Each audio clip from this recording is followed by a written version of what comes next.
Hola chicos, esta noche comenzamos con la sorprendentemente bien documentada y a menudo tremendamente malinterpretada vida cotidiana de las prostitutas romanas. Así que antes de ponerte cómodo, tómate un momento para darle me gusta al video y suscribirte, pero solo si realmente disfrutas lo que hago aquí. Y déjame saber en los comentarios desde donde nos estás sintonizando y qué hora es para ti. Siempre es fascinante ver quién se une a nosotros desde todo el mundo. Ahora, atenúe las luces, tal vez encienda un ventilador para lograr ese suave zumbido de fondo. Y empecemos juntos con calma el viaje de esta noche. Te despiertas, o más precisamente, recuperas la conciencia en un espacio apenas lo suficientemente grande como para darte la vuelta sin chocar con una pared. Felicitaciones, vives en un sótano, la antigua versión romana de un sistema de trabajo desde casa. Si su casa era un armario de escobas y su trabajo requería aceite corporal, estas habitaciones eran algo habitual para muchas de las mujeres trabajadoras de Roma. Ubicadas en burdeles, lupinares o apiladas encima de tabernas y baños, eran pequeñas cámaras sin ventanas que funcionaban a la vez como vivienda y lugar de trabajo. Piénselo como un apartamento tipo estudio diseñado por alguien que odia la luz, el aire y la privacidad. Tu colchón está relleno de paja, posiblemente compartido con pulgas, y huele ligeramente a vino, humo y decepción. Si tienes suerte, hay una pequeña lámpara de aceite. Si tienes mucha suerte, no te lo habrán robado.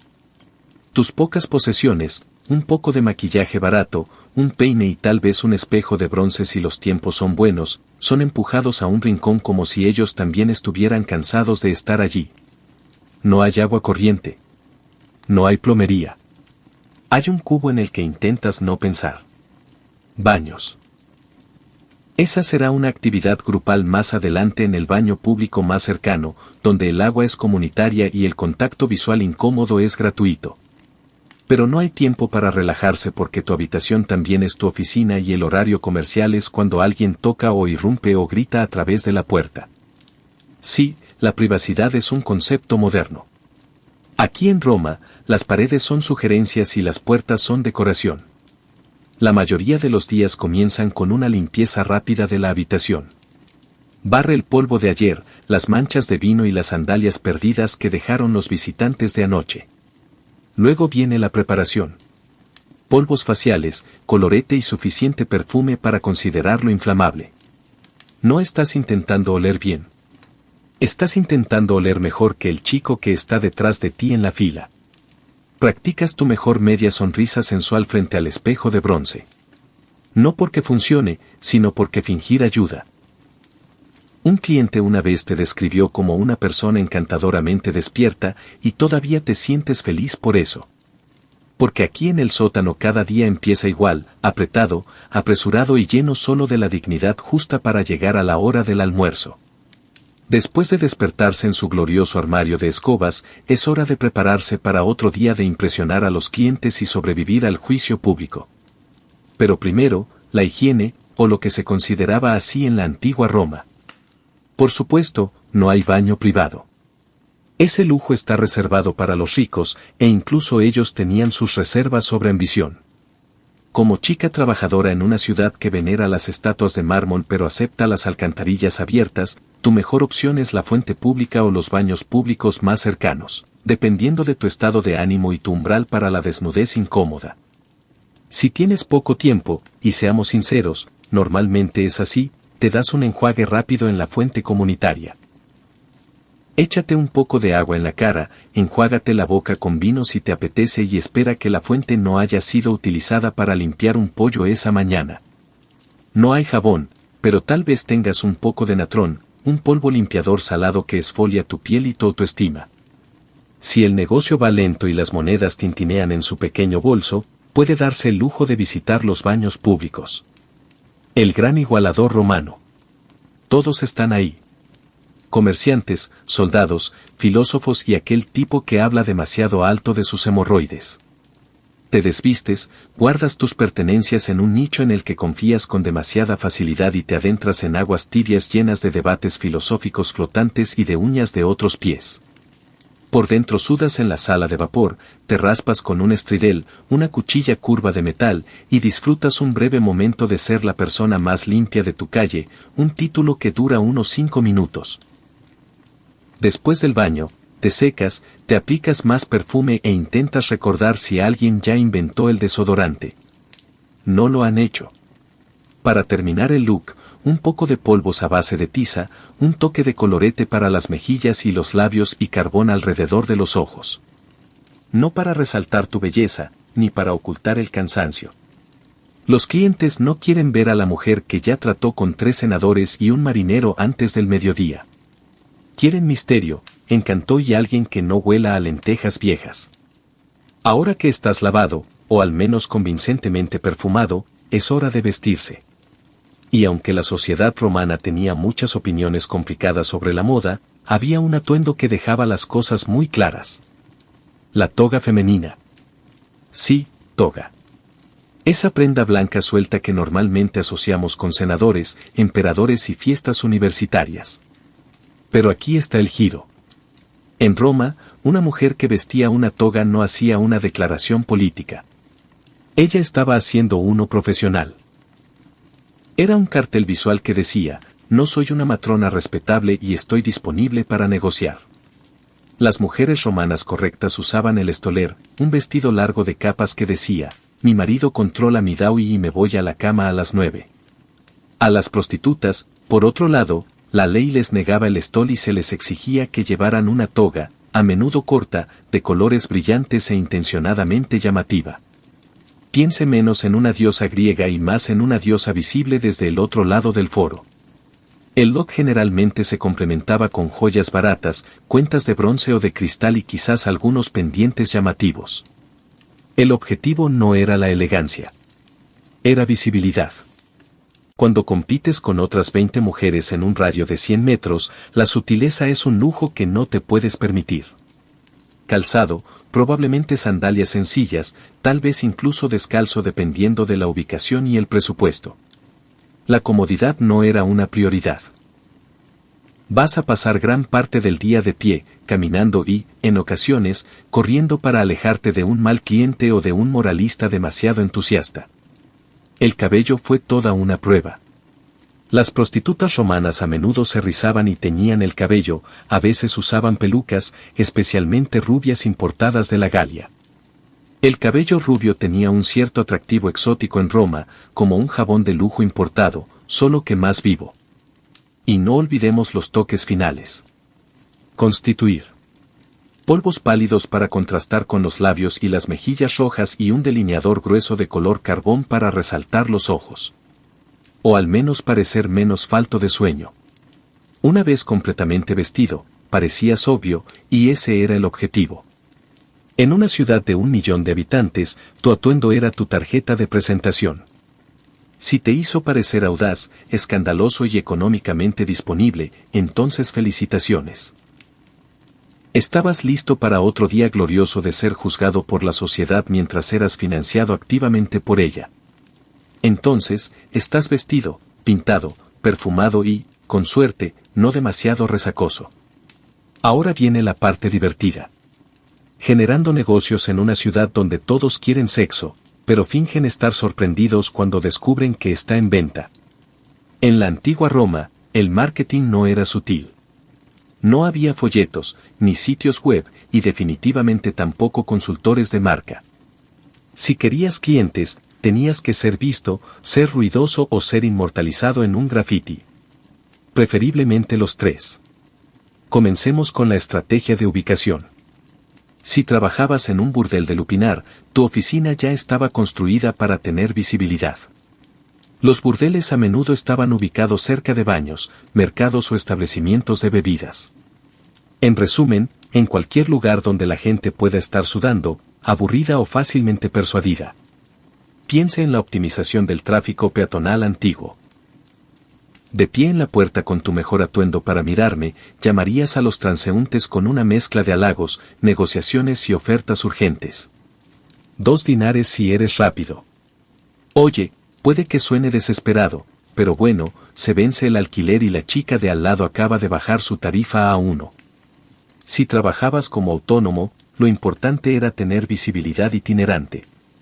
Quizás te quedes cerca de los templos porque nada dice inspiración divina como la tentación. O rondar por las tabernas dispuesto a coquetear con algún legionario borracho al que todavía le quedan algunas monedas y un juicio cuestionable. Pero quizás la forma más extraña y extrañamente efectiva de publicidad romana. Graffiti de lana. Sí, Pompeya ha inmortalizado la genialidad del antiguo marketing callejero. Las paredes del burdel estaban cubiertas de críticas escritas a mano, como Meritimus me dio el mejor momento de mi vida o Felicia Adinari, servicio muy rápido. No se trató simplemente de vandalismo. Eran los antiguos Yelp, sin filtros, sin regulaciones y muy públicos. Algunas mujeres incluso pagaban a alguien para que escribiera su nombre y especialidad en algún lugar visible, generalmente cerca de las entradas de las tabernas o en las columnas. Otros dejaron que sus clientes escribieran el texto, que, como era de esperar, variaba desde elogios entusiastas hasta haikus confusos sobre haber sido robados. Todo esto dejó clara una cosa. La supervivencia de una prostituta dependía tanto del marketing como de su habilidad. Si la gente no conocía tu nombre, tus tarifas y tu nivel aproximado de entusiasmo, alguien más estaba consiguiendo el negocio. Porque en la antigua Roma, como ahora, el secreto del éxito no siempre fue el talento. A veces era simplemente mejor publicidad. Entonces, usted se ha publicitado. Tienes el atuendo, el delineador de ojos y la confianza suficiente para fingir que estás de buen humor. Ahora, es momento de hablar de precios. La parte donde la antigua Roma pretende ser un mercado libre mientras te juzga en secreto. De cualquier modo, seamos claros. No había sindicato. Las tarifas se establecían según la oferta, la demanda y lo que fuera posible conseguir antes de que alguien te vendiera a cambio una hogaza de pan duro. Para los trabajadores de la calle o aquellos en lupinares de clase baja, los precios podían ser tan bajos como 1 o 2 haces, una pequeña moneda de bronce que no alcanzaba ni para una copa de vino. Así es. Algunos clientes pagaban menos de lo que costaba un almuerzo decente. Si eso resulta deprimente, recuerde que algunas mujeres aceptaban comida, sandalias o incluso promesas como pago. Sí, en una ciudad con monedas equivalentes a un imperio, el ius todavía existía. Por otro lado, las prostitutas de alto nivel, a menudo llamadas meretrices, operaban más como marcas de lujo. Estas mujeres podían cobrar en dinares de plata, a veces varias por cliente, especialmente si tenían habilidades más allá del dormitorio. Conversación, música, poesía, alfabetización básica, cualquier cosa que le permitiera al cliente creer que no solo estaba contratando compañía, sino gusto. Algunas prostitutas incluso tenían nichos, no arquitectónicos, sino de marketing. Quizás te especializaste en trabajar con marineros o en realizar danzas eróticas o recitar poesía durante el acto. No te rías. Hoy probablemente inspiró a alguien. Cuanto más única sea tu marca, menos reemplazable serás. Los clientes habituales pueden obtener un descuento o no. Dependía enteramente de si pagaban a tiempo o olían a repollo fermentado. Y si trabajabas para un proxeneta o el dueño de un burdel, una parte considerable de tus ganancias desaparecía antes de que vieras una sola moneda. Algunas mujeres fueron esclavizadas, lo que significaba que no recibían ningún pago. Solo comida, refugio y una vaga promesa de que un día podrían comprar su libertad si de alguna manera ganaban la lotería romana. Bienvenido a Lupinar, el burdel romano. No es lujoso, pero tiene paredes, lo que ya lo hace más digno que trabajar detrás de una taberna. Técnicamente es un lugar de negocios. Siendo realistas, es un laberinto sudoroso de piedras y malas decisiones.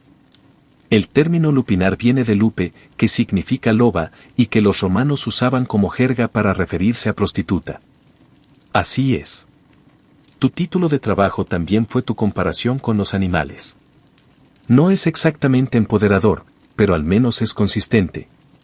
La mayoría de los lupinares eran edificios de 2 pisos apiñados entre baños y bares, perfectos para atraer el tráfico peatonal de senadores medio borrachos y marineros a bordo. Dentro, hay un pasillo estrecho bordeado de pequeñas habitaciones, cada una de ellas equipada con una cama de piedra, un colchón fino y el espacio justo para reconsiderar tus decisiones de vida. Sin puertas, solo cortinas para lograr ese ambiente de espacio abierto. Privacidad, eso era algo que tenían las matronas ricas.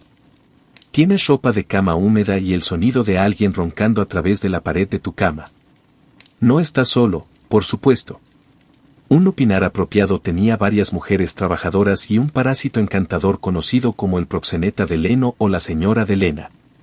Su trabajo consistía en quedarse con una parte de tus ganancias, prometer reparaciones que nunca ocurrían y, ocasionalmente, gritar cosas como, trabaja más rápido.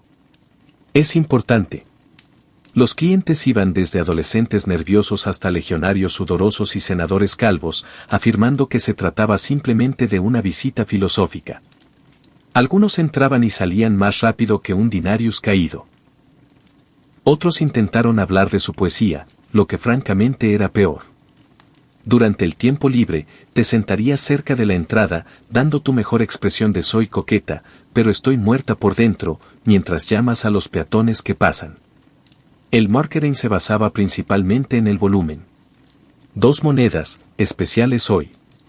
Haré como que escucho. Y sí, las paredes estaban cubiertas de grafitis, antiguas reseñas de Yelp grabadas con cariño en el yeso. Félix estuvo aquí 2 veces o Thais hace pasar un buen rato. De vez en cuando alguien se ponía artístico y hacía dibujos. Las proporciones rara vez eran exactas. Sin embargo, la confianza nunca faltó. Trabajar en un lupinar no era glamoroso, pero era consistente. Un techo sobre tu cabeza, una cama si entrecierras los ojos y, como mínimo, siempre tendrás un asiento en primera fila para el desfile más extraño de la humanidad. No todas las prostitutas romanas trabajaban en un lupinar. Algunos prefirieron o fueron destinados al igualmente glamoroso mundo de las tabernas. Si el burdel era un cubículo de oficina caótico, la taberna era más como trabajar en una nueva empresa al aire libre con más vómito y menos opciones sobre acciones. Las tabernas, Culpongi o Poppinai, eran el lugar donde los mejores borrachos, comerciantes, soldados fuera de servicio y tipos llamados gas con deudas de juego de Roma se reunían para beber, gritar y fingir que entendían a Virgilio. Para las prostitutas que trabajaban aquí, el lema era simple. Sirve el vino, vende el encanto, esquiva los toques. Un turno típico consistía en verter vino diluido en agua en copas sucias para personas que no notarían la diferencia. De todos modos, con la otra mano, coqueteaste lo suficiente para mantener el flujo de dinares, pero no tanto como para que estallara una pelea, a menos que la pelea fuera entretenida, en cuyo caso continúa. A diferencia de los burdeles, las tabernas eran técnicamente establecimientos de comida, por lo que tenías el delicioso telón de fondo de repollo hervido, salsa de pescado y olor corporal. Era un aroma que se aferraba a tu túnica y a tu alma, pero también significaba que podías venderle algo más a un cliente. Por 2 monedas más, haré como si no tuvieras garam. Algunas mujeres trabajaban en las habitaciones traseras o en las áreas del piso superior, convirtiendo la taberna en un burdel a tiempo parcial con servicio de mesa. Otros mantuvieron las cosas más informales, ofreciendo compañía, sentándose en el regazo y cumplidos muy sugerentes como, tu toga se ve limpia. Esto fue un gran elogio en Roma. El pago a menudo era inmediato.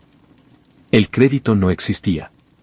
Si un cliente intentaba demorarse, tenías opciones, gritar, amenazar o agarrar al portero, que generalmente era un gladiador retirado con un solo ojo y mal carácter.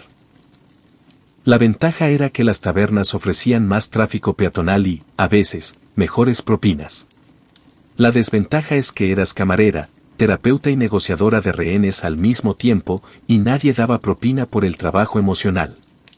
Y, por supuesto, estaba la interminable banda sonora, los gritos, el tintineo de los dados, los jugadores mentirosos intentando impresionar a las mujeres y la ocasional discusión sobre quién inventó la democracia. Trabajar en una taberna era impredecible, agotador y olía a desesperación, pero cubría las cuentas. A veces, si los clientes no vomitaban sobre tu sandalia, primer espíritu emprendedor sin afiliación a burdel y con demasiada confianza, siempre estaba a la calle. La prostitución freelance en Roma significaba caminar sobre la delgada línea entre ser un contratista independiente y por favor, no me arresten. Las calles romanas estaban llenas de oportunidades y aguas residuales. Las prostitutas que trabajaban al aire libre eran llamadas prostibullet y deambulaban por los callejones, las entradas de las casas de baños, los mercados y, ocasionalmente, las escaleras de los templos, porque nada dice intervención divina, como ofrecer un descuento afuera de un santuario dedicado a Venus. Las horas del día eran decentes para el tráfico, pero riesgosas. Tenías que lidiar con ciudadanos boquiabiertos, magistrados entrometidos y matronas enojadas que pensaban que tu existencia estaba arruinando el autocontrol de sus maridos. Spoiler, no lo fue. Te vestiste de manera brillante para destacar. Piensa en túnicas cortas, joyas llamativas y tal vez una peluca hecha con cabello alemán importado. Era una elegancia menos discreta, más visible desde el otro lado del Circo Máximo. El objetivo era captar la atención de un cliente antes de que su esposa lo captara. Acercarse a un cliente potencial implicaba una delicada danza de coqueteo, sincronización y no ser confundido con el esclavo fugitivo de alguien. Sonreirías, elogiarías sus sandalias y mencionarías casualmente tu tarifa antes de que los vigilantes locales, los guardias callejeros, decidieran que tu espíritu emprendedor era un desorden público. Algunos clientes fueron amables, otros fueron agresivamente tacaños y unos pocos estaban muy confundidos y solo querían instrucciones para llegar a los baños. Aprendiste rápidamente a distinguirlos, sobre todo por el nivel de contacto visual y por cuántas monedas tintineaban. La competencia era feroz. No solo te enfrentabas a otros prestigiosos. Te enfrentabas a amantes libres, fiesteras borrachas y gladiadores retirados con un trabajo extra. Todo el mundo estaba intentando ganar un denario. No había beneficios, ni seguridad, solo tu encanto, tu ingenio y la capacidad de caminar muy rápido con sandalias. Algunos llevaban cuchillos pequeños o dependían de los porteros de las tabernas cercanas. Otros simplemente rezaron para que los clientes de esa noche no fueran filósofos con problemas de compromiso. Aún así, a pesar de todo su caos, la escena callejera tenía sus ventajas. Tú establecías tu propio horario, mantenías tus propias ganancias y no tenías que responderle a un leno respirándote en la nuca. Claro. El trabajo incluía algún que otro borracho o un provocador filosófico, pero al menos eras tu propio jefe. En una ciudad donde los jefes rara vez eran los buenos.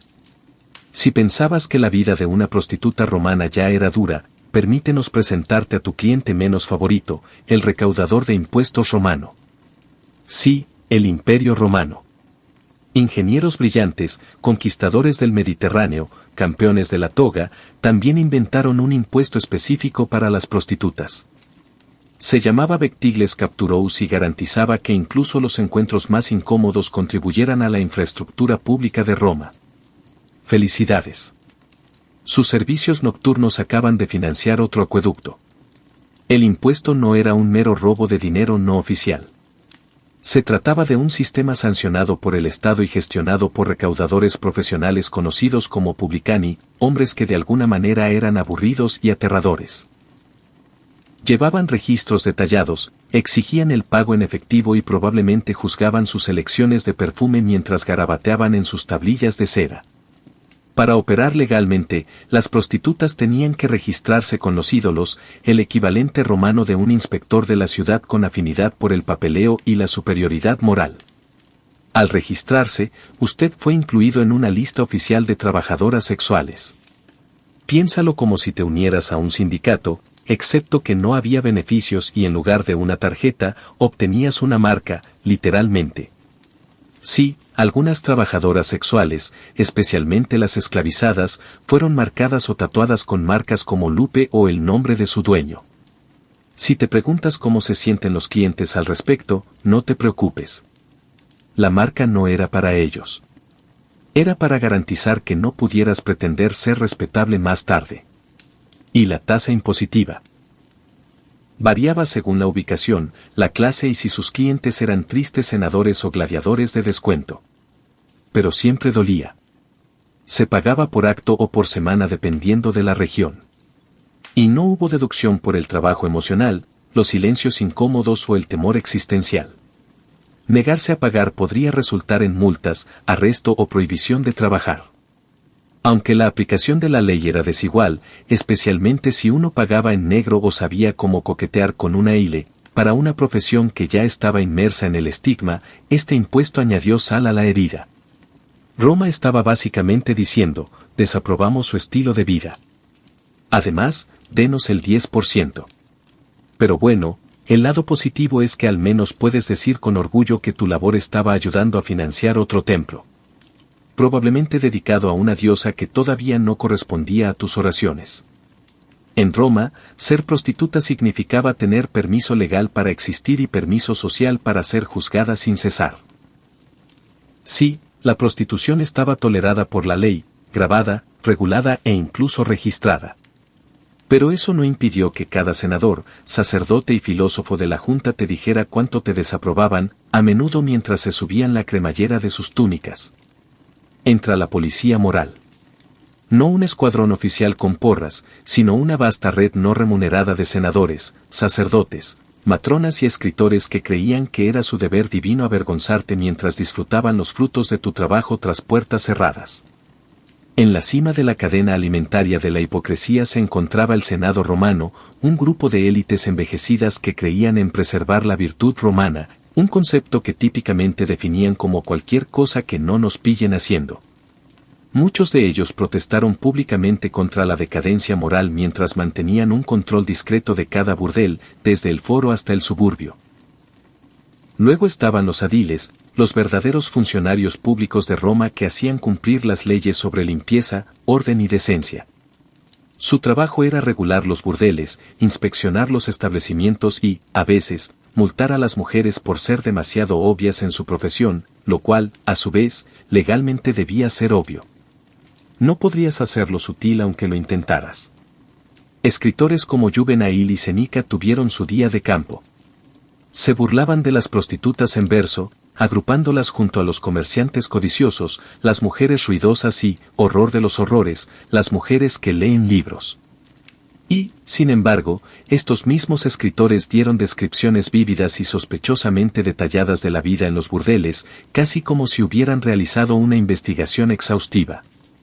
Incluso las matronas romanas, las esposas respetables de la élite, participaron en el juicio.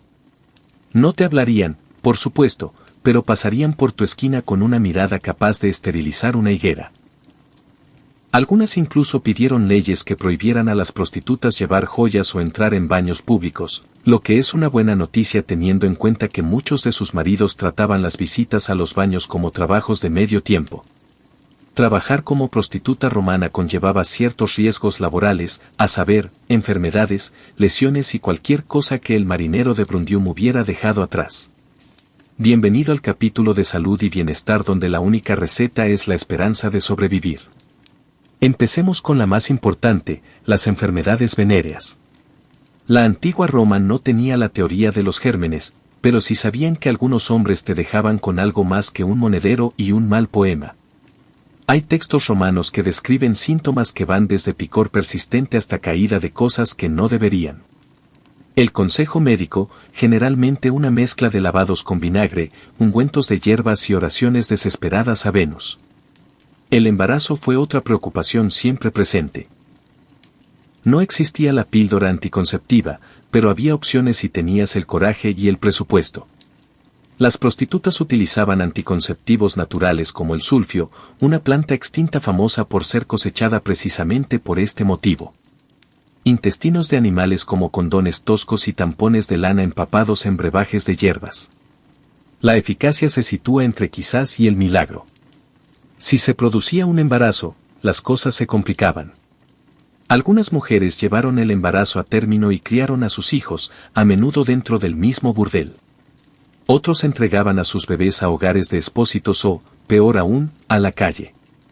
El infanticidio no era legal, pero hacer la vista gorda era prácticamente un deber cívico. Para las dolencias cotidianas, dolores musculares, cortes, ataques de ira inducidos por el estrés, el remedio habitual era generalmente el vino, el opio o una bofetada del amo para dejar de quejarse. Si eso falla, Puedes visitar un templo de Escapius y dormir en el suelo, esperando tener un sueño curativo.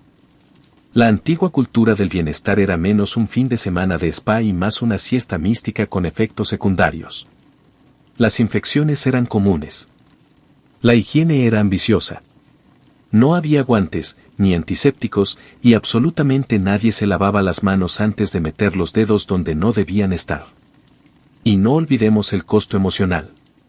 Depresión, trauma, ansiedad, todo es parte del trabajo. En Roma no había terapeutas. Tenías compañeras prostitutas, vino y algún que otro gato callejero que escuchaba sin juzgar. En una ciudad donde se culpaba a la intervención divina de todo, desde las inundaciones hasta las flatulencias, las prostitutas no solo eludían el juicio moral. También intentaban permanecer en el lado bueno del Dios, o al menos sobornarlo para tener salud, suerte y una clientela que requiriera poco mantenimiento.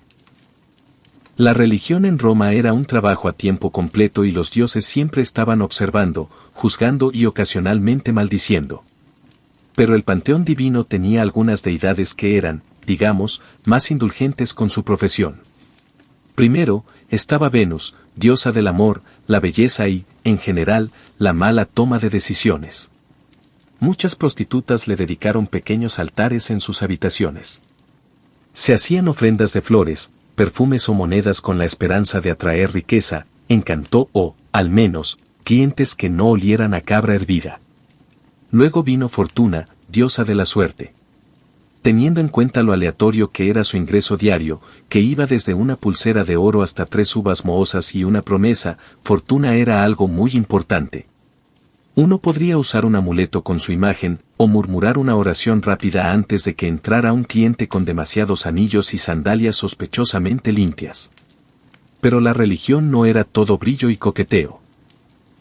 El lado más oscuro de la creencia incluía la superstición, los presagios y las contramedidas mágicas. Porque en caso de duda, échale la culpa a los espíritus.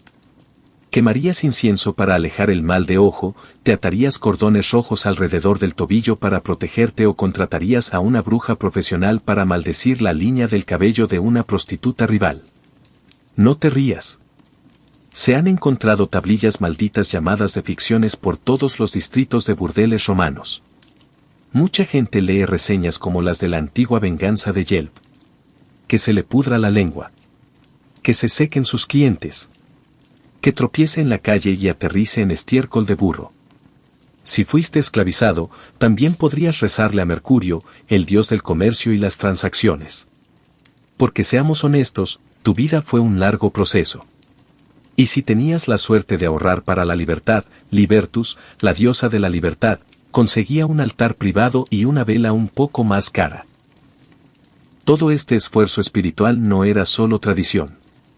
Fue supervivencia con bengala.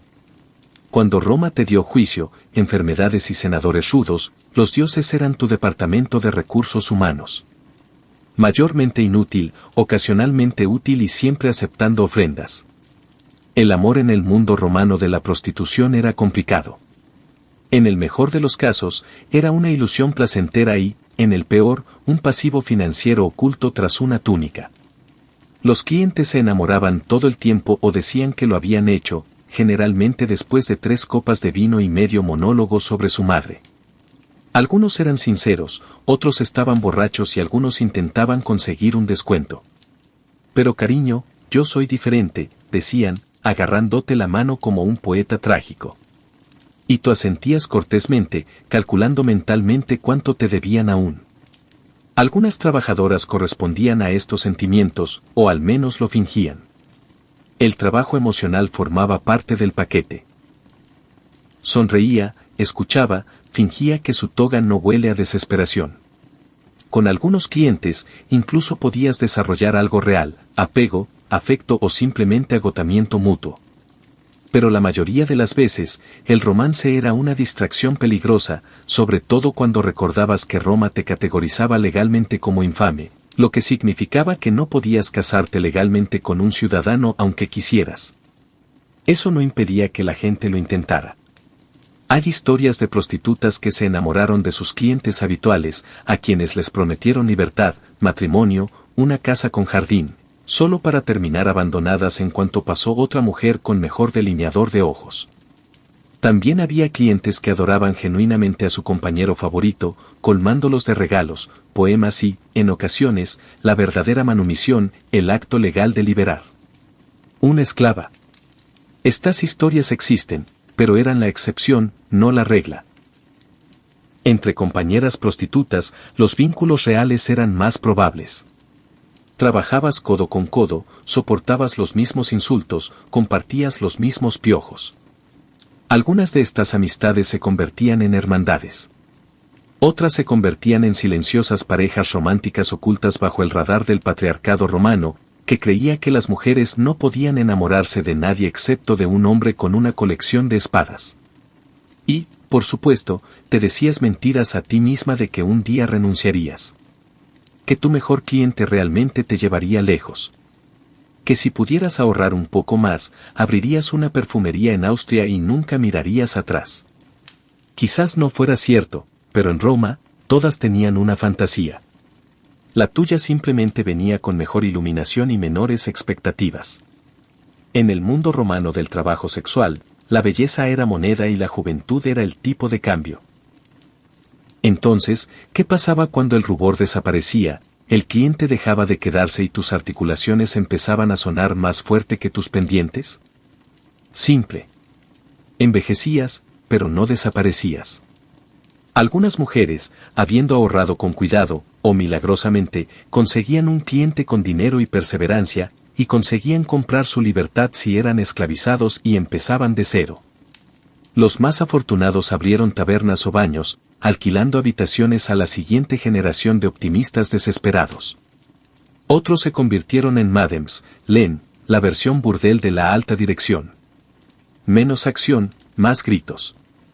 Como persona más ágil, no necesitaba ser joven ni guapa.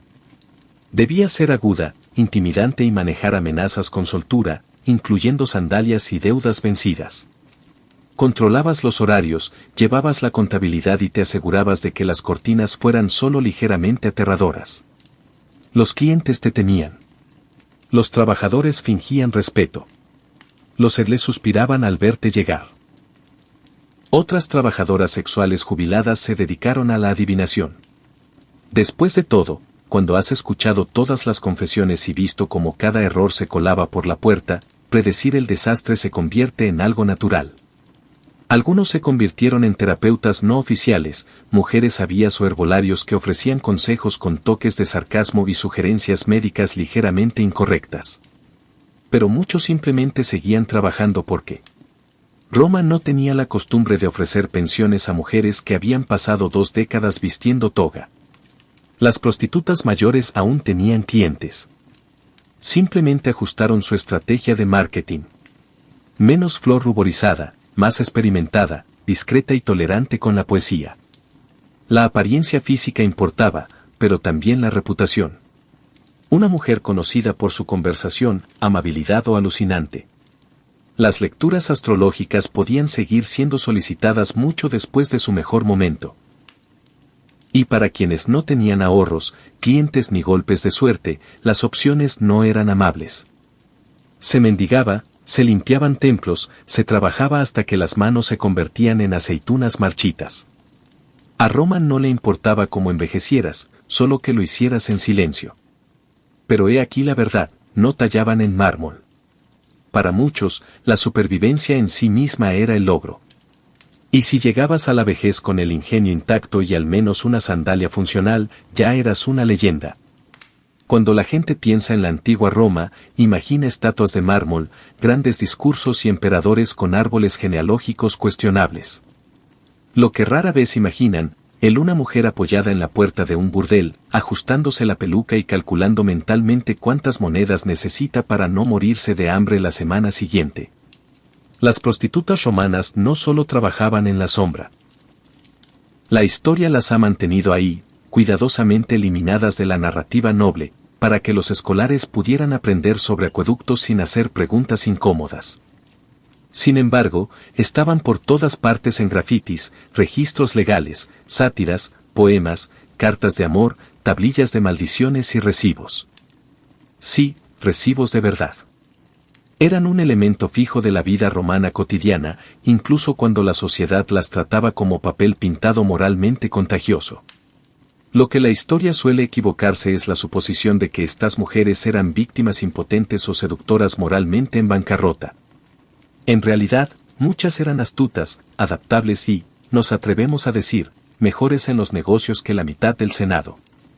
Sabían leer a un cliente, negociar términos, evitar el peligro y ganarse la vida a toda prisa en una ciudad que vitoreaba a los gladiadores y apedreaba a cualquiera que llevara el calzado inadecuado. Y no todas eran iguales. Algunas eran esclavizadas, otras libres. Algunas atendían a los ricos, otros a quien tuviera 2 monedas y mal aliento. Algunos odiaban cada segundo, otros se forjaban pequeños rincones de poder y rutina. La mayoría vivía en un punto intermedio, como todos los demás en Roma, fingiendo no estar cansados. Rara vez escribían sus historias. En cambio, eran recordadas por poetas que buscaban metáforas, por moralistas que se aferraban a sus perlas, o por arqueólogos que reconstruían los garabatos más picantes de las paredes de Pompeya. Pero esto es lo notable. Todavía son visibles en grabados en piedra, en grafitis sarcásticos, en leyes, lagunas legales y menciones casuales en poemas de amor. Estas mujeres fueron borradas de la respetabilidad, pero no de la realidad. Trabajaron, rieron, estafaron, lloraron y aguantaron. Todo sin estatuas de mármol ni tumbas doradas, solo tinta tenue en un muro desmoronado. Marítima estaba aquí y valía cada moneda.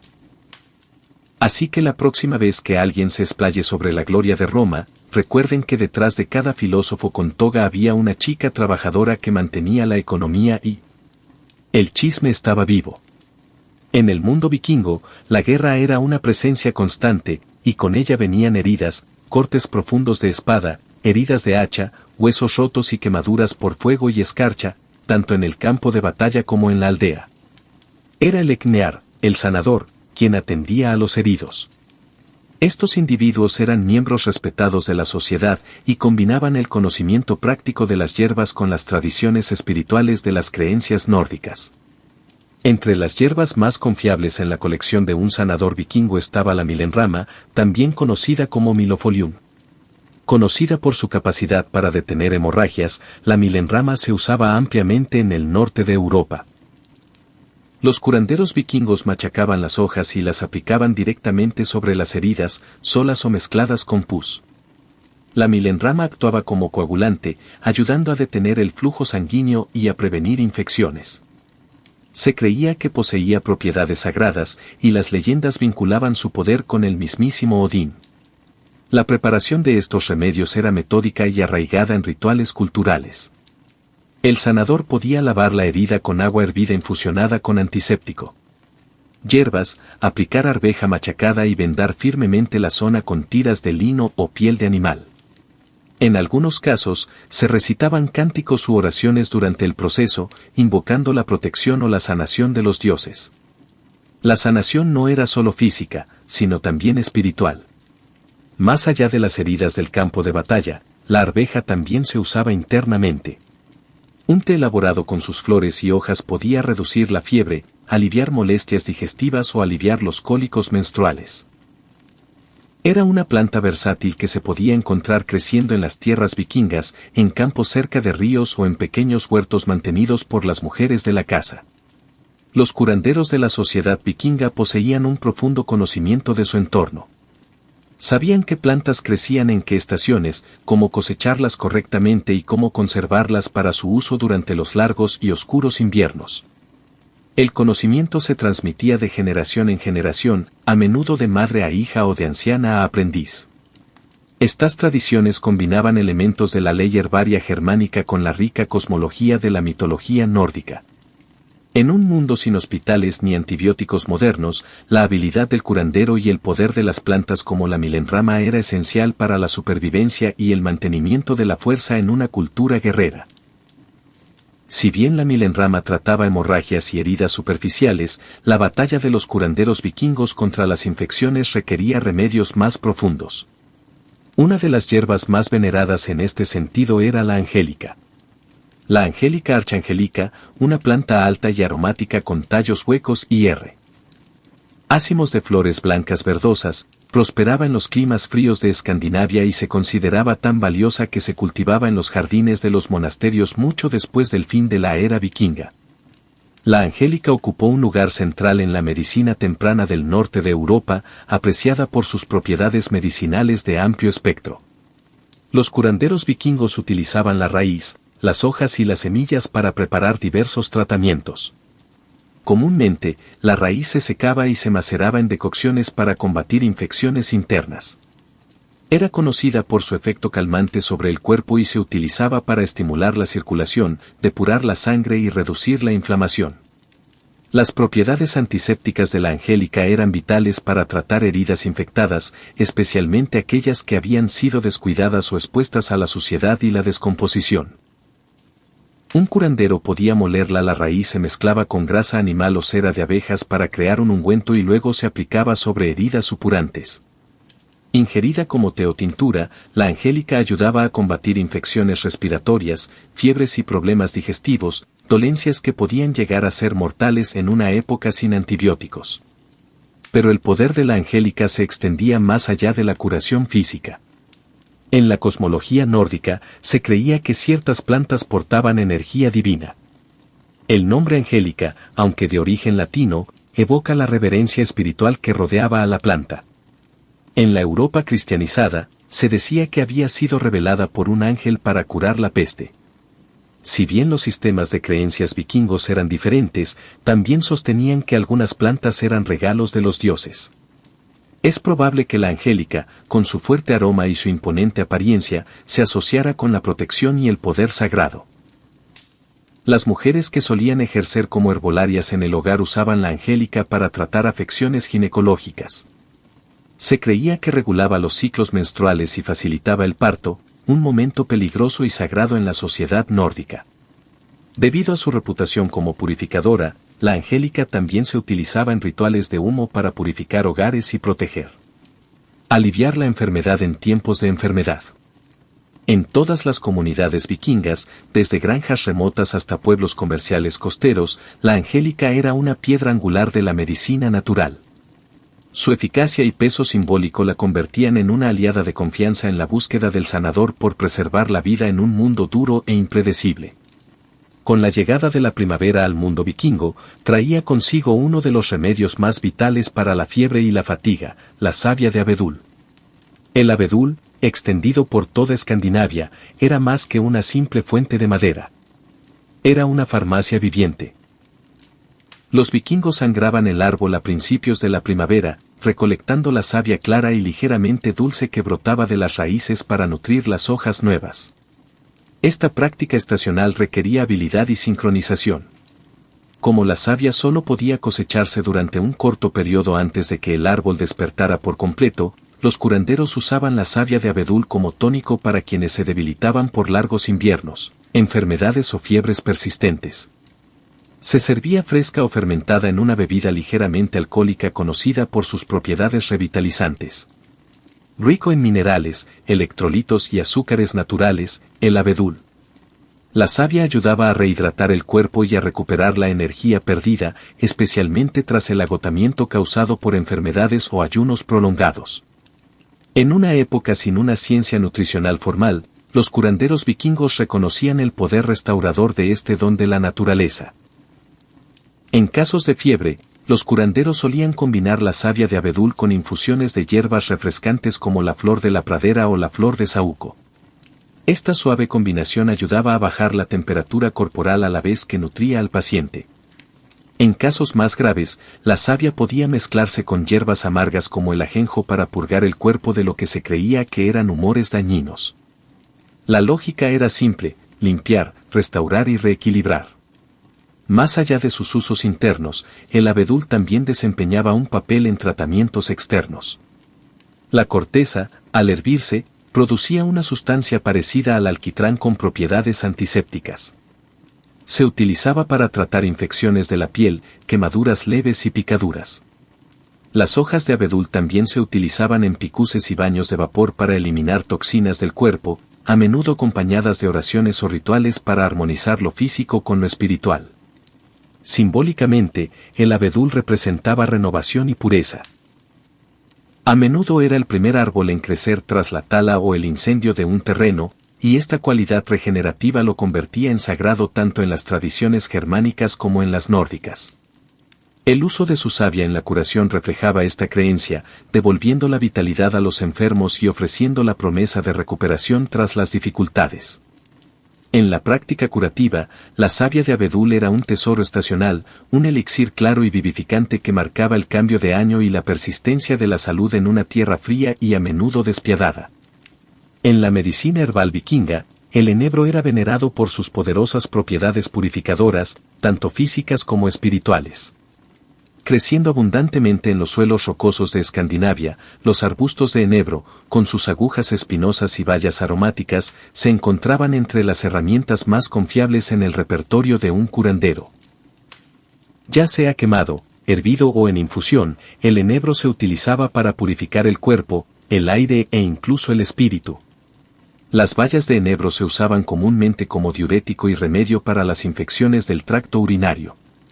Cuando se consumían en té o mediante la decocción, estimulaban la función renal, ayudando al cuerpo a eliminar el exceso de agua y sustancias nocivas. Esto las hacía especialmente útiles durante enfermedades que presentaban hinchazón, distensión abdominal o fiebre persistente. Las bayas también poseían propiedades antisépticas suaves, lo que les permitía combatir las infecciones desde el interior, una función crucial en una época sin antibióticos. Para problemas respiratorios, el humo de enebro desempeñaba un papel vital. Los curanderos quemaban ramas secas de enebro y dejaban que el humo llenara una habitación o una tienda de campaña, creyendo que podía ahuyentar las enfermedades. Esto no era solo simbólico. Los compuestos antimicrobianos del humo de enebro ayudaban a desinfectar el aire. Durante brotes de enfermedad o después de una muerte, las casas y barcos vikingos podían purificarse de esta manera. La práctica era a la vez práctica y espiritual, desterrando lo visible y lo invisible. En los baños de vapor y las cabañas de sudor, tradición compartida por muchas culturas del norte de Europa, a veces se colocaban ramas de enebro sobre las piedras calientes o se añadían al agua. A medida que el vapor ascendía, transportaba el aroma penetrante y vigorizante de la planta, abriendo los pulmones e induciendo una sudoración intensa. Se creía que esto limpiaba el cuerpo de toxinas y el alma del desequilibrio, reconectando a la persona con los ritmos de la naturaleza y la salud. El enebro también tenía importancia ritual. Sus ramas podían colgarse en las puertas para alejar el mal o los viajeros las llevaban en pequeños manojos para protegerse.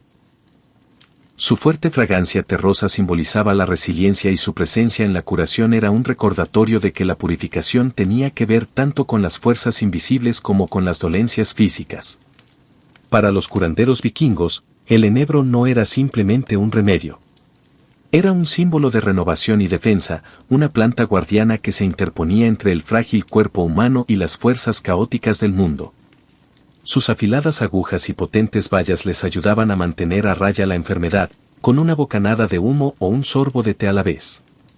Entre las muchas hierbas conocidas por los curanderos vikingos, la filipendula María de los Prados era particularmente valorada por su capacidad para aliviar el dolor y reducir la inflamación.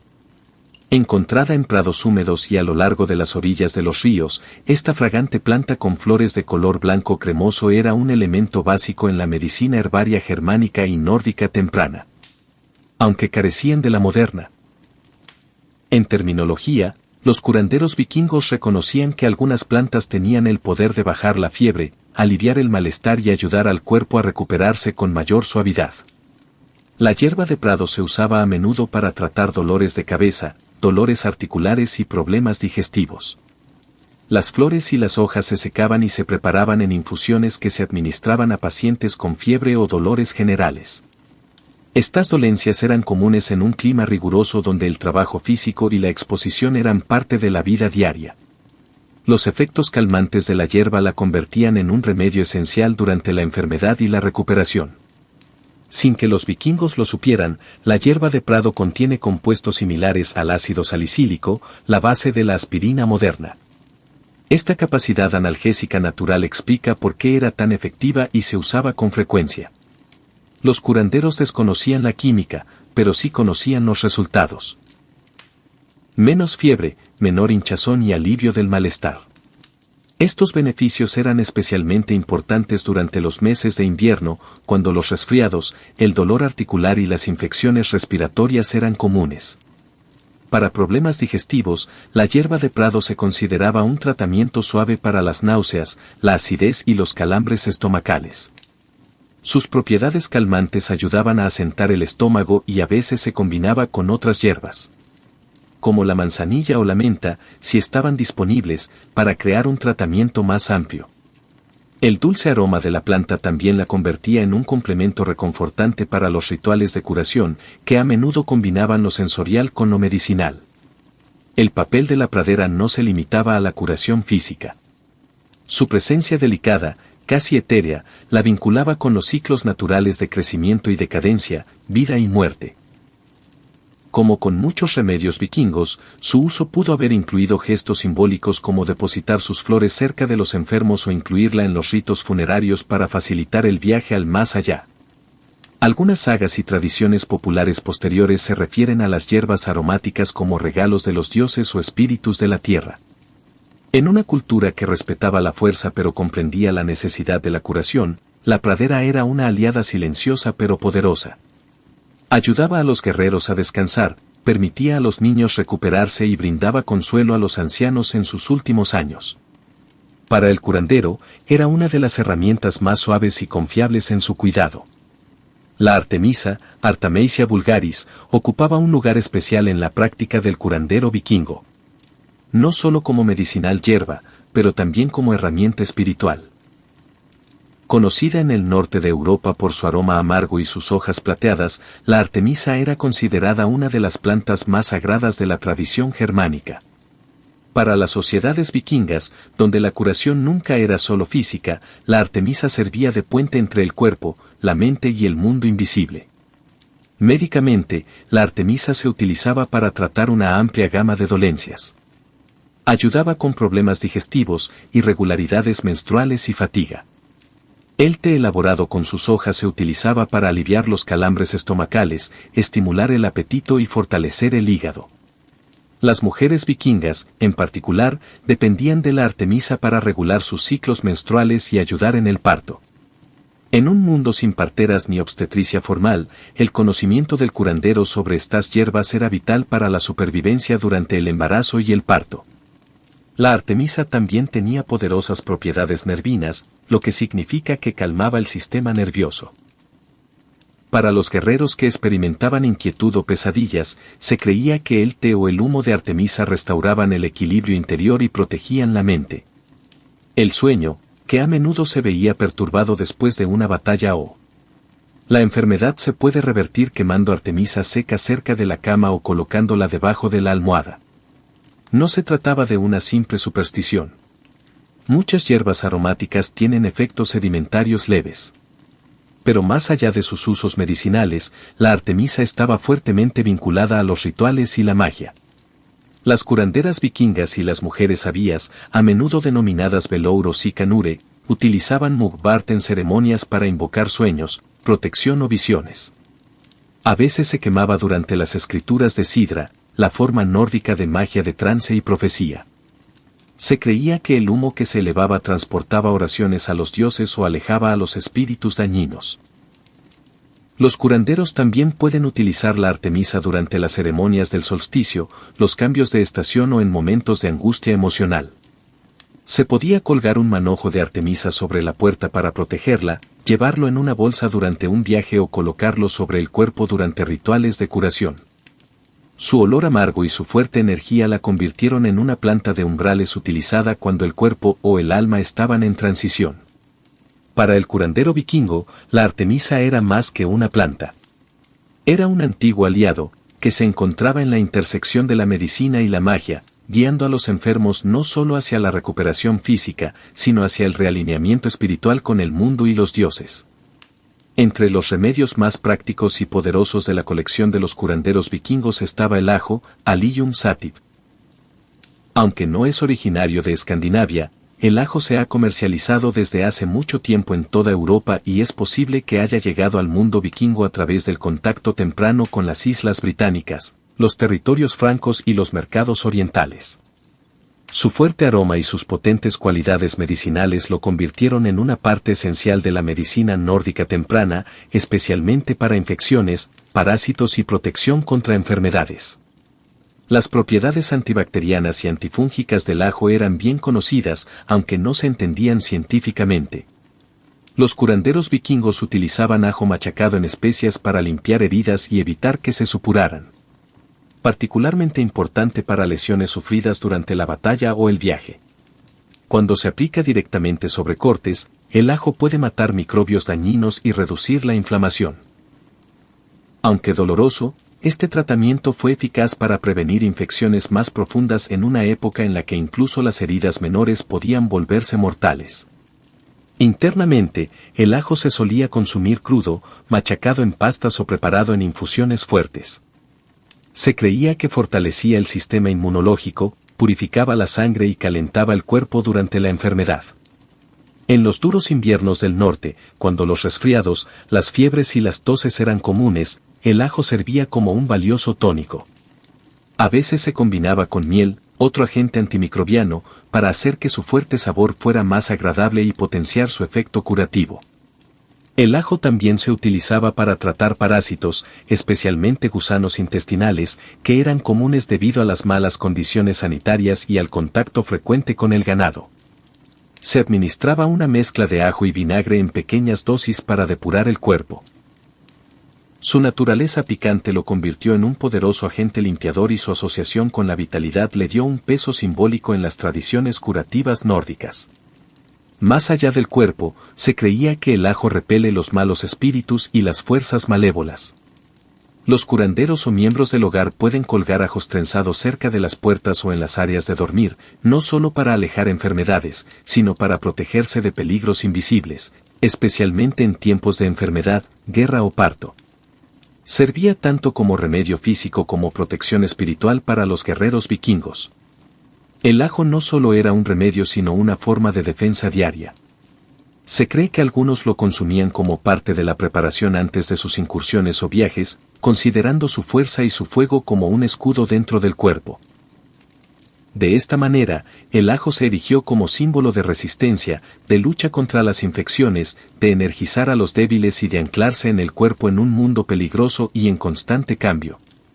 En la época vikinga, la ortiga, Erica dea, era más que una molestia. Era una planta de poder. A pesar de su dolorosa picadura, la ortiga era una de las hierbas más útiles y respetadas en las tradiciones curativas nórdicas.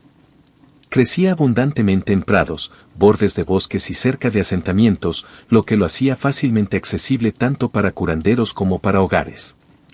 Sus beneficios medicinales eran numerosos y su resistencia en condiciones duras reflejaba la fuerza y la resistencia que valoraban los vikingos.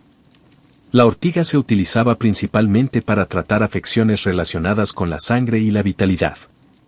Los curanderos vikingos preparaban tés o caldos de ortiga para combatir la fatiga, la deficiencia de hierro y la debilidad general. Rica en hierro, calcio y vitamina C, la ortiga actuaba como un tónico natural, especialmente importante durante los largos inviernos, cuando los alimentos frescos escaseaban y las enfermedades se propagaban fácilmente. A los guerreros que se recuperaban de una batalla o a los niños que se recuperaban de la fiebre se les solía dar ortiga para recuperar sus fuerzas. Las hojas se secaban o se cocinaban para reducir su picor y luego se utilizaban para preparar infusiones.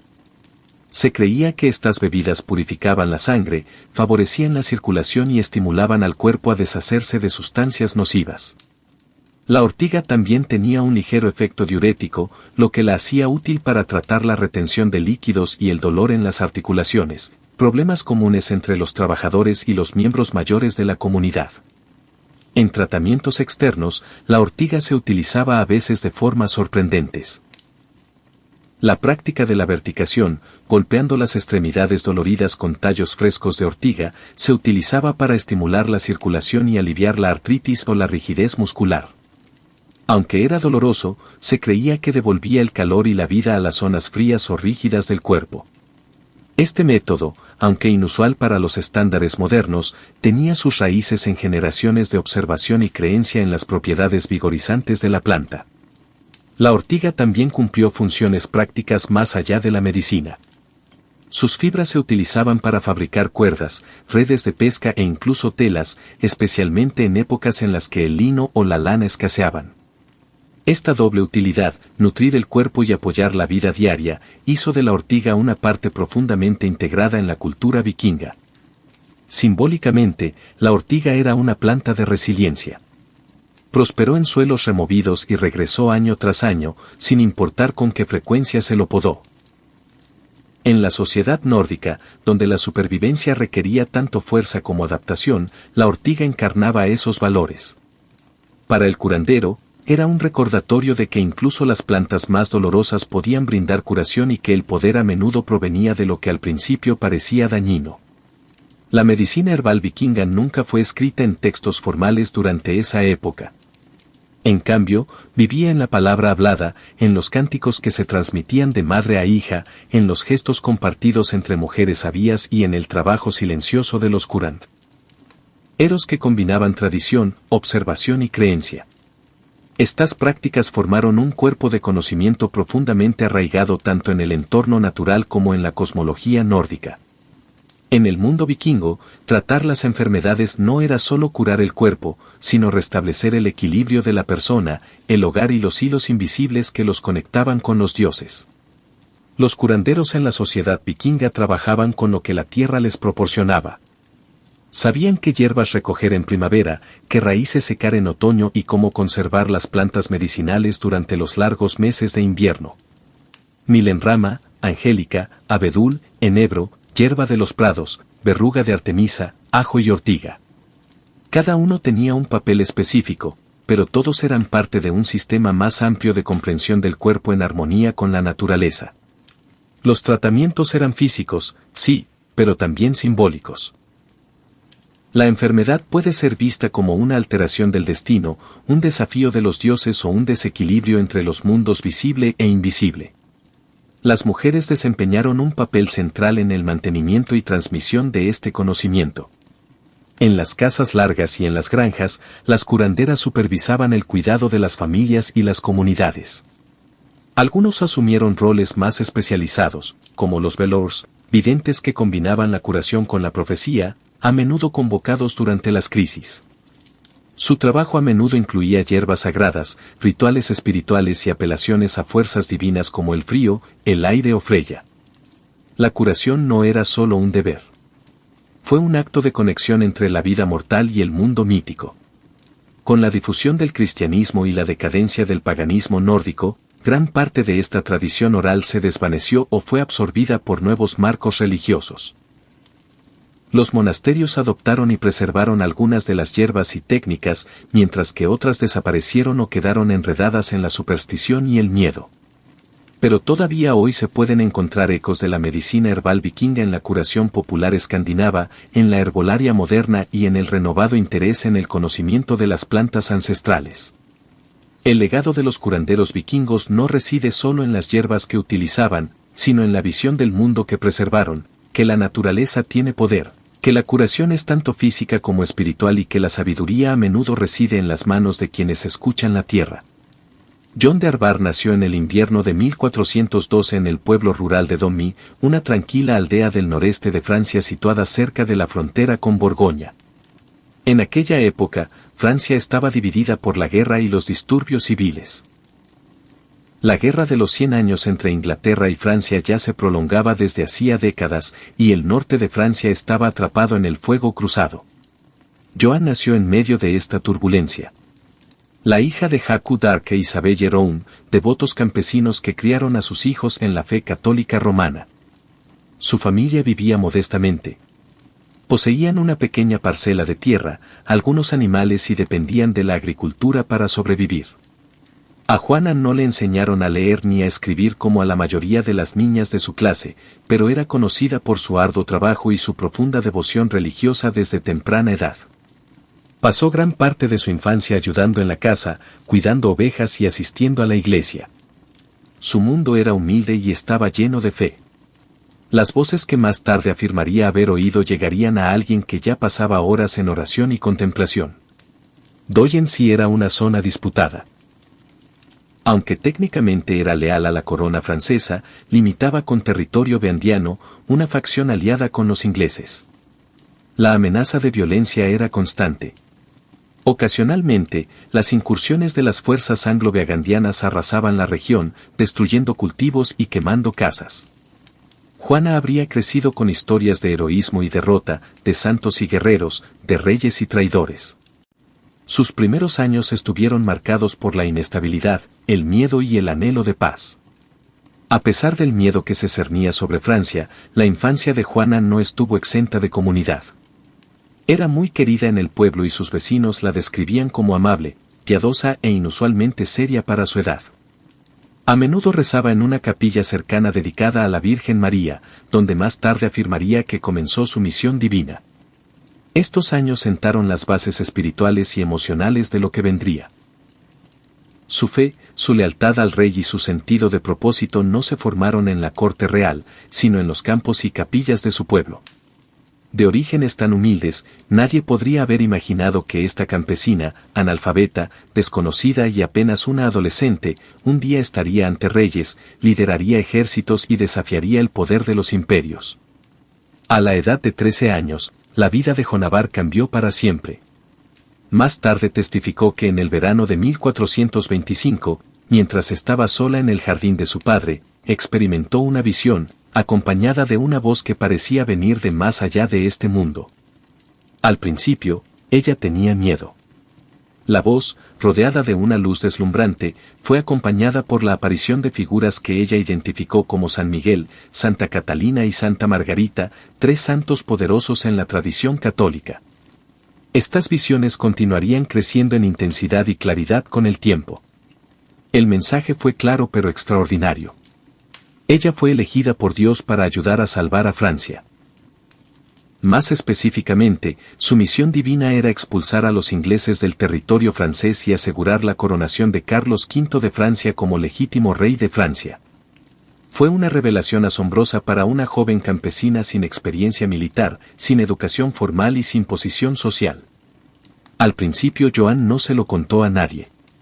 Ella mantuvo las visiones en privado, por temor a la incredulidad o al castigo. Pero las voces persistieron, instándola a actuar. Durante los siguientes años, se convenció cada vez más de que su misión era real. Comenzó a dedicarse aún más profundamente a la oración, al ayuno y a la disciplina religiosa, creyendo que su pureza y obediencia eran esenciales para cumplir la voluntad de Dios. En 1428, la situación política y militar en Francia había empeorado. Los ingleses habían capturado gran parte del norte de Francia y la ciudad de Orleans, una fortaleza clave, estaba bajo asedio. Los dauphins permanecieron sin corona y su legitimidad quedó en duda.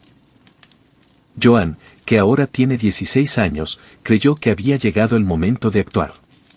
Viajó a la cercana ciudad de Vaucouleurs y solicitó una audiencia con el comandante local, Robert de Baudrier, afirmando que tenía un mensaje para el rey. Al principio, Baudrier y sus hombres se rieron de ella. La adolescente que afirmaba recibir guía divina apenas fue tomada en serio. Pero Joan insistió. Ella regresó una y otra vez, hablando con una convicción que inquietaba a algunos e impresionaba a otros. Finalmente, después de escuchar informes sobre su reputación de piedad y enterarse de que había predicho un revés militar en Orleans antes de que las noticias llegaran a la ciudad, Baudricourt cedió. Aceptó enviarla, vestida con ropa de hombre y bajo escolta armada, a reunirse con el DOA. El viaje de Juana desde niña campesina a enviada militar había comenzado, guiado por visiones, fe y un inquebrantable sentido del destino. A principios de 1429, Jonavar llegó a Chinon, donde Carlos, el rey no coronado de Francia, tenía su corte.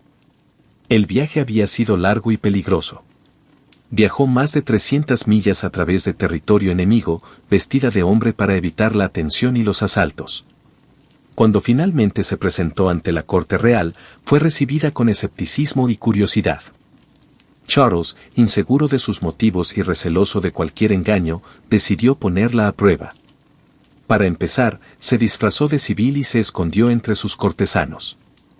Joan, que no lo había visto nunca antes, lo identificó inmediatamente y se dirigió a él directamente. Los testigos quedaron asombrados. Según se informa, ella le contó detalles que solo él y sus asesores más cercanos habrían conocido, posiblemente relacionados con una oración privada o una duda secreta. Para muchos en el tribunal, fue la primera señal de que algo inexplicable estaba en juego. Aún así, Charles era cauteloso. Ordenó que Juana fuera examinada por teólogos y funcionarios de la iglesia en Poitiers. Durante varias semanas fue interrogada sobre sus visiones, su moral y su doctrina. Ella era una adolescente que estaba siendo interrogada por hombres eruditos. Aún así, ella respondió con serenidad y confianza. Su virginidad fue puesta a prueba porque se creía que su pureza era esencial para su misión divina. Los examinadores no encontraron nada herético en sus afirmaciones y destacaron su carácter e inteligencia notables a pesar de su falta de educación formal. Los asesores del tribunal concluyeron que podía ser enviada a Orleán con el ejército. Pero primero, Juana pidió algo simbólico, algo que señalara su papel, no meramente como soldado, sino como emisaria divina. Ella pidió una pancarta. La pancarta que recibió era blanca, bordada con una imagen de Cristo y las palabras Jesús María. Se convertiría en su posesión más preciada y la llevaría a cada batalla, declarando que prefería el estandarte a la espada. También le equiparon con una armadura blanca hecha a medida y le dieron una espada que, según ella, había descubierto por guía divina detrás del altar de una capilla en Santa Catalina de Favoir. Con su armadura, su estandarte y una compañía de soldados, Juana se preparó para marchar hacia Orlón. Tenía apenas 17 años, era joven, inexperta y estaba totalmente convencida de que Dios la había enviado para salvar a Francia. Su llegada a la ciudad sitiada marcaría el inicio de una de las campañas militares más legendarias de la historia europea. En la primavera de 1429, la ciudad de Orlón llevaba varios meses sitiada por los ingleses. Su caída habría abierto el camino al corazón de Francia y con él probablemente el colapso de la resistencia francesa. La moral estaba baja, los suministros escaseaban y la causa de los Dauphin estaba al borde de la derrota. Luego llegó Jonavar. Entró en la ciudad el 29 de abril, recibida por multitudes que la vitoreaban y creían que era un milagro enviado por Dios. Vestida con una armadura blanca y montando un caballo blanco, rápidamente se convirtió en un símbolo de esperanza y favor divino. Su presencia revitalizó tanto a las tropas como a los ciudadanos franceses. Aunque no tenía entrenamiento militar formal, Juana habló con audacia y autoridad, instando a una acción inmediata contra las fortificaciones inglesas.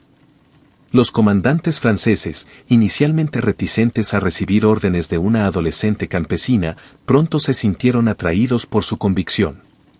Joan instó a adoptar una estrategia agresiva, afirmando que sus voces prometían victoria. A pesar de su juventud, cabalgaba en la batalla junto a los soldados, colocándose a menudo en las posiciones más peligrosas. Su coraje en el campo inspiró a otros a luchar con renovada determinación. A lo largo de una semana, los franceses lanzaron una serie de ofensivas para romper el asedio. Juana no solo blandía su espada, sino también su estandarte, animando a las tropas con gritos de fe y propósito. Resultó herida durante el asalto a la fortaleza de Letoile, alcanzada por una flecha en el hombro. Negándose a retirarse, regresó al campo después de curar la herida y continuó instando a los hombres a avanzar. El 8 de mayo, los ingleses finalmente levantaron el asedio y se retiraron. Fue una victoria sorprendente que cambió el rumbo de la guerra. Por primera vez en años, los franceses habían asestado un golpe decisivo a las fuerzas inglesas. El papel de Joan fue innegable. Su liderazgo, su valentía y su autoridad espiritual habían cambiado el rumbo de la situación. La victoria en Orleans fue más que un logro militar. Fue un punto de inflexión en la conciencia nacional de Francia. La campesina de Domremy había cumplido la primera parte de su misión divina. Ahora centró su atención en su segundo objetivo, ver a Dauphin coronado como rey en Reims, el lugar tradicional de las coronaciones francesas. El camino hacia la legitimidad había comenzado. Con el asedio de Orleans levantado, La misión de Jonabar se centró en un objetivo mucho más simbólico, la coronación de Carlos el Dauphin. En sus visiones, esto no era meramente un acontecimiento político. Fue una orden divina. Carlos necesitaba ser coronado en Reims, el lugar tradicional donde los reyes franceses eran ungidos con aceite sagrado. Pero Reims estaba adentrado en territorio controlado por los vendianos, aliados de los ingleses. Para llegar a ella, Juana y el ejército francés tendrían que marchar a través de tierras hostiles. A pesar del riesgo, Joan se mantuvo firme. Su creencia de que Dios había despejado el camino le dio confianza, y su convicción comenzó a influir incluso en el cauteloso Charles. Después de varias victorias a lo largo del Valle del Ir, incluidas las batallas en Hou, Msola y Bohoni, el impulso estaba de su lado. El ejército ganó fuerza a medida que las ciudades se sometieron y la moral aumentó. En julio de 1429, Juana y la corte real emprendieron lo que más tarde se llamaría el viaje de la coronación. A lo largo del camino, ciudades y castillos abrieron sus puertas sin resistencia. La noticia del milagroso éxito de Juana se había extendido. Muchos creyeron que resistirse a ella era resistirse a la voluntad divina. Su presencia en el ejército, joven, decidida y cabalgando bajo su bandera blanca, creaba un aura de invencibilidad. El 16 de julio, las fuerzas francesas llegaron a Reims. Los dirigentes de la ciudad, después de algunas dudas, se rindieron pacíficamente. Al día siguiente, en el interior de la catedral de Reims, Carlos fue coronado rey Carlos II de Francia. Juana estaba de pie junto a él, sosteniendo su estandarte en alto. Para ella, fue el cumplimiento de la profecía que había recibido de sus voces. La coronación fue un momento de triunfo, tanto para el nuevo rey como para Juana. Proveniente de una aldea remota, había llegado a comandar ejércitos y colocar una corona en la cabeza de un monarca. La gente la veía no solo como una heroína, sino como una mensajera elegida por Dios. Su presencia había transformado la guerra de una lucha política a una causa espiritual. Pero el éxito trajo tensión. Ahora que Carlos estaba coronado, algunos en la corte cuestionaron la continua influencia de Juana. La política volvió al primer plano. Juana había cumplido la tarea para la que fue llamada, pero no había terminado. Su siguiente deseo fue avanzar para recuperar París. Sin embargo, el apoyo que antes recibía con tanta facilidad estaba empezando a flaquear. Tras su coronación en Reims, Juana de Arco se propuso un nuevo y audaz objetivo, la liberación de París, todavía bajo control inglés y borgoñón. Para Joan, recuperar la capital francesa no era solo una necesidad política. Parte de su misión divina era restaurar plenamente a Francia a su legítimo rey. Pero no todos compartían su urgencia. El rey Carlos III, recién coronado y políticamente cauteloso, dudó. Sus asesores instaron a la diplomacia y favorecieron una tregua negociada con los burgundianos. Pero Juana se mantuvo firme. Ella creía que la demora solo fortalecería al enemigo y que Dios ya había despejado el camino para la victoria. Finalmente, Carlos accedió a asaltar París, aunque sin un compromiso total. Proporcionó tropas limitadas y retrasó la campaña, debilitando el esfuerzo antes de que comenzara. Juana llegó a las afueras de la ciudad a principios de septiembre de 1429 y se preparó para la batalla. París estaba bien protegida, con fuertes murallas y experimentadas fuerzas inglesas y borgoñonas en su interior. El 8 de septiembre, dirigió un asalto a Puerto Sane, una de las principales puertas de la ciudad. Como siempre, llevó su estandarte y luchó en el frente, animando a las tropas con oraciones y determinación. La lucha fue feroz. Los defensores lanzaron flechas y piedras. Juana recibió un disparo de ballesta en el muslo, pero se negó a abandonar el campo. Ella continuó dirigiendo la batalla desde detrás de las líneas, pidiendo otra carga. Pero el ataque se estancó. Al acercarse la noche y aumentar las bajas, los comandantes de Carlos ordenaron la retirada ante las protestas de Juana. El fallido atentado en París marcó un punto de inflexión. La reputación de Juana permaneció intacta entre los soldados comunes y los ciudadanos, pero en la corte comenzaron a crecer las dudas. Su influencia sobre la política real empezó a disminuir. Carlos, ahora rey, ya no dependía de ella como antes. Los intereses políticos, el miedo a provocar más conflictos y la desconfianza en la autoridad espiritual de Juana comenzaron a eclipsar sus triunfos anteriores. Pero John no se dejó intimidar. Continuó liderando campañas menores en los meses siguientes, conquistando pueblos como Sierre-Lumière y Lazarite, a menudo financiando ella misma las operaciones con donaciones de sus partidarios. Pero la marea estaba cambiando. Su visión de victoria total chocó con la postura cada vez más cautelosa del rey. A pesar de sus heridas, su menguante apoyo y el creciente aislamiento político, Juana seguía convencida de que su misión aún no estaba completa. Ella no se detendría hasta que Francia fuera libre. Pero en las sombras, la traición y el peligro acechaban. En la primavera de 1430, Juana de Arco continuó su campaña. Aunque su posición se había vuelto cada vez más precaria, sus éxitos en el campo de batalla no se habían traducido en un poder político duradero. El rey Carlos III, ahora más centrado en la diplomacia que en la guerra, solo ofreció un apoyo tibio. Juana, actuando en gran medida por iniciativa propia, dirigió su atención a la ciudad de Compiègne, que estaba amenazada por las fuerzas borgoñonas. Llegó en mayo de 1430, con la esperanza de defender la ciudad y reunir a la población local. Pero las probabilidades estaban en su contra. Los borgoñones, aliados de los ingleses, se acercaban con superioridad numérica. El 23 de mayo, Juana dirigió una pequeña fuerza en una salida para desafiar a los asediados y perturbar sus líneas. Mientras la batalla se desarrollaba fuera de las murallas de la ciudad, las fuerzas francesas fueron repelidas. Juana se quedó para cubrir la retirada, decidida a proteger a sus soldados. En el caos, las puertas de la ciudad se cerraron demasiado pronto. Joan y algunos compañeros quedaron atrapados afuera. Rodeada por la caballería beandiana, luchó hasta que la bajaron de su caballo y la tomaron prisionera. Su captura fue un golpe devastador, no solo para la propia Juana, sino para la moral del pueblo francés.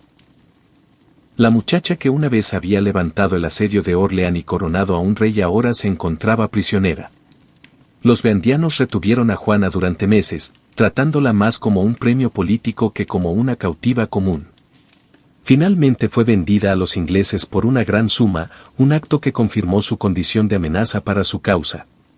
Los ingleses la veían no solo como un adversario militar, sino como un peligroso símbolo de resistencia y legitimidad divina. Durante su cautiverio, Juana intentó escapar más de una vez. En una ocasión, saltó de una torre alta, lastimándose gravemente, pero sobreviviendo. Incluso encadenada, su voluntad permaneció inquebrantable. Ella exigió ser tratada como una noble prisionera de guerra, no como una criminal o hereje. Pero los ingleses tenían otros planes. No tenían intención de retenerla indefinidamente. Su objetivo era destruir su credibilidad, su imagen y el poder que había llegado a representar. Su juicio ya se estaba preparando. La captura de Juana en Compiègne marcó el comienzo de su último y más desgarrador capítulo. Ella había ascendido desde la oscuridad a las alturas del poder solo para ser traicionada, a.b.